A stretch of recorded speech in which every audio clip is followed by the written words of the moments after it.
Oke teman-teman, balik lagi bareng sama Irwan sama di channel. Di kesempatan kali ini saya akan membahas tentang sejarah air Ajib Samadhi. Oke, gak perlu lama-lama, langsung aja kita mulai videonya.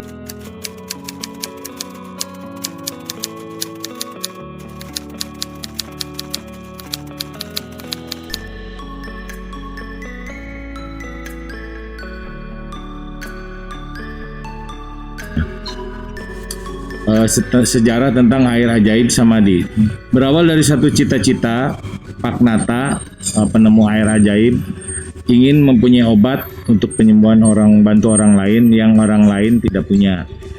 Pada satu kesempatan Pak Nata menyuruh orang untuk mengebor 6 titik sumber air di wilayah belakang rumah makan Balenda. Pada saat mengebor ke 5 titik sumber air, semuanya rasanya tawar. Dan 1 titik sumber air rasanya asin.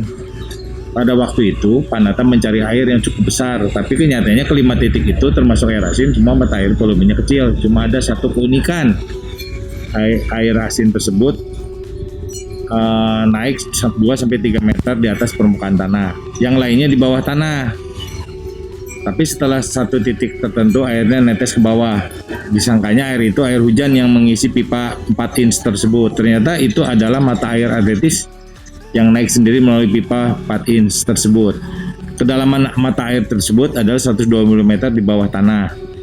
Di tempatnya di Kampung Balenyeket, Desa Tanjung Wangi, RT 33 RW 10 Kecamatan Cijambe, di rumah makan Balenda. Terkenalnya dengan warung kadu di situ. Dari situ, dari pengalaman orang-orang Balenyeket yang mencoba air tersebut yang terkena penyakit kencing batu, ternyata setelah orang itu menderita sekian lama, minum air ini tidak sengaja mendengar dari kawannya. Minum dalam 3 hari itu menghabiskan kurang lebih 3 liter air asin tersebut. Dari situ air batu yang deritanya keluar, batu ginjalnya itu. Nah, mulailah heboh. Di situ orang tambah penasaran akan khasiat air asin tersebut. Ditambah lagi banyak orang mencoba mencuci mata juga, yang memang kalau memang ini ada keunikan ke mata. Biasanya kalau air garam atau air asin di laut itu pedih, ini mata air di gunung yang ketinggiannya 200 meter lebih di atas permukaan laut kok tidak pedih di mata. Dan berbeda dengan garam dapur pada umumnya. Kalau di garam dapur, air garam atau laut panas atau haus, rasa haus kalau diminum terus. Makanya ada keunikan dari khasiat air tersebut. Kalau rasa asin biasanya ada di laut, ini di gunung yang sama-sama rasanya asin. Khasiat ini membantu menetralkan kadar diabetes air ini, karena ini bisa diurai secara ilmiah sebetulnya. Cuma karena ribuan orang yang mencoba dengan keyakinannya orang mencari alternatif, banyak yang sembuh. Ya, untuk mencuci mata minus, plus maupun gejala katarak atau gatal-gatal di mata, sekitar mata, ini dapat tersembuhkan dengan air ini. Singkatnya, karena ribuan orang yang sudah mencicipi air tersebut dengan segala kesenangan, maka sumber air tersebut menjadi tempat kunjungan berobat alternatif. Dari mulut ke mulut, banyak orang dari seluruh Indonesia berkunjung siang dan malam. Sampai akhirnya air tersebut tidak terkendali, ya artinya banyak yang meminta, yang mencoba air ini. Nah, untuk melestarikan tempat tersebut, akhirnya saran dari Depkes untuk ditutup tempat itu, jadi dibikinkan rumah air. Ya, waktu itu bentuknya segi 4.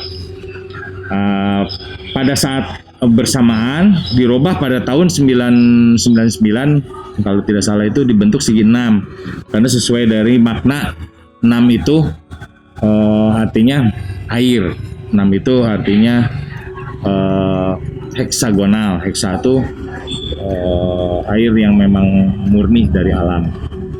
Itu ada hubungannya dengan tingkat kecukupan, simbol dari filosofi sang penemu dari Pak Nata sendiri. Nah, makanya dibangunlah rumah air asin supaya kelihatan higienis, sehat, bersih, dan terpelihara, supaya tidak banyak orang meminta air itu dibotolin, supaya tidak jorok kelihatannya. Maka pada tahun 99 didaftarkan ke Depkes RI untuk dapat izin resmi dari departemen tersebut. Maka air tersebut dikemas dalam bentuk botol. Pengelola mendata melalui botol-botol itu, melalui pendataan tersebut, melalui selain dibotolkan, melalui pendataan, melalui penulisan pengalaman nyata yang sudah merasakan manfaat air tersebut, melalui penulisan dibentuklah satu kayak album bahwa itu tuh ada kesaksian ribuan orang yang udah mencoba khasiat air ini. Dari penasaran tersebut, pada tahun 2011 datanglah seorang profesor dari negeri Sakura atau Jepang meneliti air tersebut. Saking penasarannya, dia meneliti untuk obat dan keperluan lain sesuai dengan keahlian orang-orang tersebut. Ada profesor ahli tanaman uji coba air tersebut untuk menyemburkan tanaman tersebut, dan tanaman itu cepat berbuah. Ada rekamannya, kalau tidak salah itu bisa nanti kita saksikan bersama. Lalu dicoba di rumah sakit kanker di Tokyo. Itu rumah sakit kanker dijadikan infus untuk meningkatkan penyakit itu melalui air cairan itu yang mengandung mineral. Ternyata manfaatnya banyak untuk penderita kanker tersebut. Terus ahli waktu itu diuji coba mata, bikin tetes mata, lalu waktu itu dikirim ke Inggris untuk diekspor pada uji coba pertama, dan ternyata berhasil diekspor ke Inggris, menciptakan obat tetes mata penyegar dari alam yang itu bukan buatan manusia atau lab.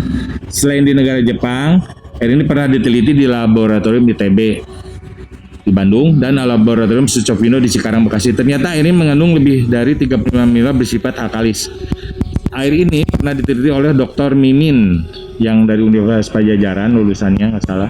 Terus pernah bekerja di Rumah Sakit Hasan Sadikin mengenai uji coba air, mengetes air ajaib ini diuji coba melalui media hamster, binatang seperti tikus.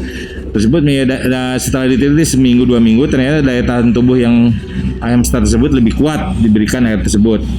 Jadi kesimpulannya bahwa air tersebut layak untuk diminum. Selain dari lab-lab yang ada bahwa air itu layak diminum dengan standar pH tertentu, juga air ini tidak ada bakteri di dalam air ini. Setelah didiamkan sekian hari, diuji di lab, ternyata konstan air ini memang seperti itu. Dan ada pengawet alami yaitu garam, karena garam itu sebagai pengawet alam di luar gula ya. Nah ini memang asin tuh dari gunung aslinya seperti itu. Makanya air ini banyak dicari ribuan orang dari dalam negeri maupun dari luar negeri. Ini sudah pernah dicoba ribuan masyarakat umum, pejabat, diantaranya mantan Bupati Subang Pak Eep, juga Ketua DPRD Subang Pak Bambang Hendardi, dan Buyung Nasution, pengacara kondang, dan mantan Ketua MA RI Bapak Bagirmanan, dan Bapak Harmoko, mantan Menteri Penerangan zaman Orde Baru, Murdiono juga Mensesnek RI zaman Orde Baru, dan Bapak Safwan Dirjen Sos pada saat itu yang mau meresmikan keberadaan air ini melalui peletakan batu untuk ditandatangani oleh beliau. Dan masih banyak lagi pejabat-pejabat lainnya yang udah mencoba, dan masyarakat umum yang udah mencoba manfaat khasiat air ini. Jadi boleh kita garis bawahi bahwa sekarang ini ada musim pandemi corona. Ya mudah-mudahan air ini bisa dipakai oleh masyarakat luas, karena ini sudah dicoba 20 tahun lebih dan air ini banyak manfaat untuk orang banyak. Siapa tahu ini untuk pencegahan maupun penyembuhan. Kita nggak tahu memang ini akan ada benang merah antara penyakit maupun yang ada obat yang menyembuhkannya. Itulah keseimbangan dalam kehidupan. Siapa tahu ini air ini manfaat banyak buat ribuan orang yang memerlukan. Cuma ini udah ke mata juga anehnya guys, ini nggak pedih di mata dan bisa buat menetralkan virus atau bakteri di muka juga, maupun bisa dikumur untuk mengganti garam laut, karena penelitian di Cina ini bagus untuk kesehatan. Oke guys, kita ketemu lagi di lain kesempatan, nyambung lagi kita di part 2. Oke?